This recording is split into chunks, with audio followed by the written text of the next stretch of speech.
बरसाना में एक ठाकुर जी के परम भक्त हुए हैं, जाति से मुसलमान हैं, लेकिन ब्रज में ही जन्म हुआ, बरसाना में ही जन्म हुआ, ब्रजवासियों में रहे हैं। तो ब्रज का रज जो मिली है, जो राधा रानी जी की कृपा हुई है, जो किशोरी जी की कृपा हुई है, जो लाडली सरकार की कृपा हुई है, तो तन मन राधे नाम में लीन है।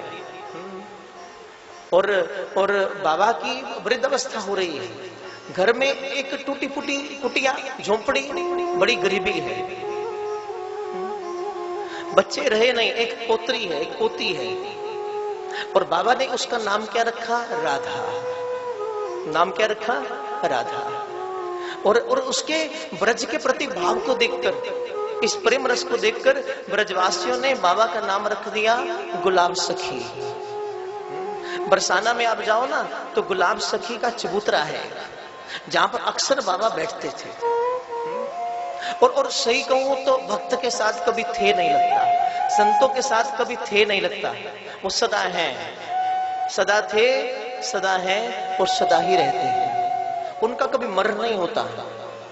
मरते वो हैं जो केवल जगत के लिए जीते हैं, लेकिन जो अपना जीवन वृंदावन बिहारी पर कुर्बान कर देता है, फिर कभी वो मरता नहीं, वो अजर अमर हो जाता है, वो सदा अमर हो जाता है, मरेगा नहीं। बरसाना में गुलाब सखी का चबूतरा है, बड़ी गरीबी की अवस्था है, ब्रजवासियों से बड़ा प्रेम है, नित्य प्रति राधा नाम इतना प्रेममयी, पूरी मस्ती राधा नाम की। और करते क्या है? सरंगी बजाते हैं, गुलाब सखी सरंगी बजाती हैं। और उनकी पोत्री राधा जब बाबा सरंगी बजाते हैं, पदों का गान करते हैं, ऊंची अटारी मंदिर में बैठकर मुख्य द्वार पर, तो उनकी पोत्री राधा खूब भाव से नृत्य करती है। राधा राधा स्मरण करती करती नृत्य करती है। कितने वर्ष बीत गए, अब राधा भी बड़ी होने लगी, पोत्री बड़ी होने लगी। ब्रजवासियों ने कहा, बाबा बेटिया बड़ी हो रही है, अब कोई लड़का देखो अच्छा सा और शादी कर दो उसकी। और जब कोई इतना कहता था तो बाबा के आंसू निकल आते हैं। क्यों? यही तो जीवन का सहारा है, ये भी चली जाएगी तो मेरा क्या होगा? फिर कई बार लोग समझाते, बाबा क्यों ऐसा सोच रहे हो? ये शरीर सदा तो नहीं रहेगा, एक दिन तुम्हें भी जाना पड़ेगा, फिर इसका क्या होगा? अभी वक्त है, आप कोई देखकर अच्छा सा लड़का, इसका विवाह कर दो। फिर बाबा कहें, लेकिन प्यारे आप मेरा जानते हो समर्थ नहीं है, कैसे करूंगा? अरे चिंता ना करो बाबा, जिस पर किशोरी जी की कृपा है, जिस पर हमारी लाडली सरकार की कृपा है, उसे चिंता करने की आवश्यकता नहीं है। हम सब है ना आपके साथ, हम मिलकर करेंगे। और फिर एक दिन आया, बाबा ने एक अच्छा लड़का देखा और पोत्री का विवाह हो गया, राधा का विवाह हुआ। पता भी नहीं लगा कैसे सब कुछ हो गया। जब प्रभु की कृपा होती है, लोग सोचते रह जाते हैं, प्लानिंग बनाते रहते हैं, लेकिन कब ठाकुर जब चाहे और फिर वो अपनी कृपा बरसा देते हैं। राधा रानी की कृपा हो गई, कृपा हो गई राधा रानी की। और फिर राधा का विवाह हुआ, राधा तो चली गई ससुराल में, बाबा अकेले रह गए। और ब्रजवासी कहते हैं कि 3 दिन तक तो बाबा ने कुछ नहीं खाया, कुछ नहीं पिया, बस कुटिया में रहे, भीतर रहे, द्वार भी नहीं खोला। लोग घबराने लगे, कहीं पहले ही राधा के प्रति इतना प्रेम था, कहीं कुछ हो ना गया हो। मन में कई प्रकार के विचार पैदा होने लगे। बाबा ठीक भी हैं, लेकिन द्वार नहीं खोला, रोते रहे, अखियां बरसती रही। 3 दिन बीत गए।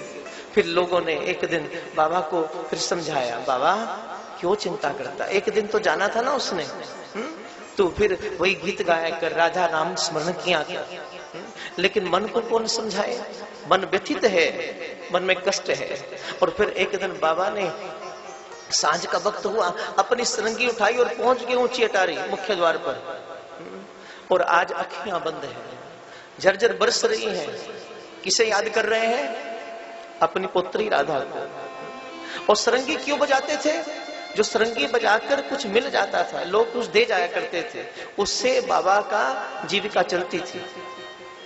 सरंगी पर बजाकर जो कुछ लोग दे जाते, थोड़ी बहुत भेंट, 10-20 रुपया जो भी, उससे बाबा का कुछ चलता था, जीविका चलती थी। आज राधा भी चली गई और आज बैठे मुख्य द्वार पर जाकर, आंखें बंद हैं और अंदर मन दुखी है, मन रो रहा है, अखियां बरस रही हैं। और आज सरंगी उठाई बजाने लगे। याद किसकी आई? पुत्री राधा की। जुबान लड़खड़ा रही है, आंसू निकल रहे हैं, छमछम बरस रहे हैं। और राधा राधा कर रहे हैं और सरंगी बजने लगी बाबा की, वही पद गान करने लगे। राधा को याद कर करके मन भर आया, अखियां बरसने लगी, सरंगी बज रही है। और इतने में बाबा ने सुना छम छम की आवाज आ रही है, पायल की झनकार बज रही है और आज सुमधुर संगीत उठ रहा है। और जैसे बाबा नेत्र खोल कर देखे तो सामने पुत्री राधा नृत्य कर रही है, सामने पुत्री आ गई, राधा नृत्य कर रही है। और बाबा ने जैसे देखा एकदम बड़े हैरान हुए और आवाज दी, राधा तू यहाँ पर ससुराल से कब आई?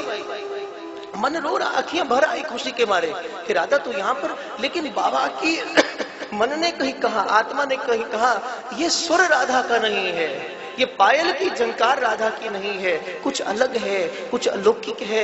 ये वाणी राधा की नहीं है, ये रूप राधा जैसा नहीं है, कुछ अलग तेज है, कुछ अलग प्रकाश है, कुछ अलग अलौकिकता है। और जैसे पूछा, सच को बोल तू कौन है? तू मेरी पुत्री राधा है या वही श्री राधा है? और जैसे ही कहा श्री राधा है, उसी वक्त राधा भागी भागी मंदिर के गर्भगृह में प्रवेश कर गई। जय जय श्री।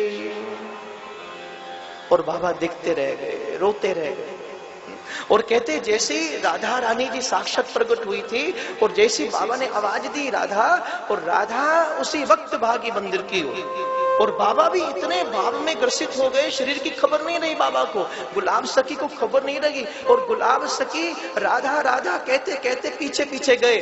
और आप विचार करें, अंतर आत्मा से इस लीला को श्रवण करना कि वो गुलाब सखी सशरीर राधा कहते कहते राधा रानी में सदा सदा के लिए समा गई।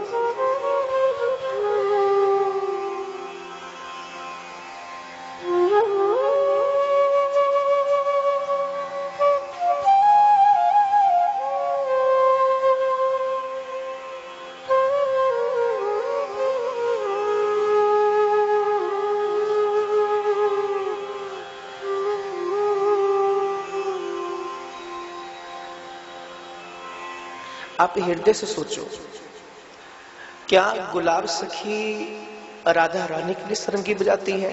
नहीं।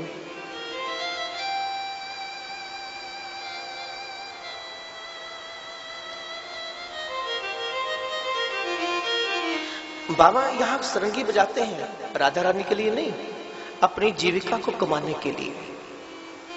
ईमानदारी से सोचो, आज जब रात्रि को बाबा सरंगी बजा रहे हैं, किसका नाम लेकर पुकार रहे हैं? क्या राधा रानी को? नहीं, अपनी पुत्री राधा को याद कर रहे हैं। सरंगी बजाते हैं जीविका कमाने के लिए, अपने लिए कमा रहे हैं और अपनी पुत्री का नाम ले रहे हैं। लेकिन फिर भी हमारी किशोरी जी इतनी कृपा करती हैं, ये नहीं देखती मेरे लिए नहीं गा रहा, मुझे याद करके नहीं गीत गा रहा, मेरा नाम नहीं ले रहा, भले अपनी पुत्री का ले रहा है, लेकिन वो इतनी करुणामयी है, इतनी कृपालु है, इतनी दयालु है। राधा रानी प्रकट हो गई, वहीं पर आ गई। वो कहते फिर लोगों ने गुलाब सखी को देखा नहीं, द्वारा बरसाने में देखा नहीं, बस इतना ही सुना कि गुलाब सखी कहीं चली गई। और लोगों ने सोचा कि शायद पुत्री के विरह में इतना पागल हो गया था, कहीं चला गया होगा या कहीं खत्म ना हो गया, लोगों ने सोच लिया। लेकिन एक दिन कहते एक ब्रजवासी उसी गुलाब सखी के चबूतरे पर गया और जैसे ही वहां से निकलने लगा तो देखा गुलाब सखी के चबूतरे पर बाबा बैठे हैं, सरंगी बजा रहे हैं, वहां पर बैठे हैं। और ब्रजवासी रुका, बाबा आप इतने दिनों के बाद मिले, हमने तो यूं सोचा कि आप शायद कहीं खत्म हो गए, कहीं चले गए। और इतना सुना तो गुलाब सखी के नेत्र भर आए और कहते गुलाब सखी ने खुद कहा, नहीं प्यारे, कहीं गया नहीं हूं, अब तो राधा रानी ने मुझे अपनी शरण में रख लिया है। उस दिन के बाद मैं अब राधा रानी के मंदिर में रहता हूं, राधा रानी की सखियों में रहता हूं। इतनी मेरी श्यामा जो कृपा करती हैं, इतनी वो कृपालु है, इसलिए उनसे प्रार्थना किया करो, इतना बता दो श्री राधे रानी, मैं कैसे तुम्हारी लगन छोड़ दूंगा। जो इतनी कृपालु है, एक बार उनसे दिल की बात को तो सही, शाम को भी मत कहो, लेकिन राधा रानी से जरूर कहो। वो साथ की साथ सुनती हैं, कभी खाली नहीं लौटाएंगे तुम्हें।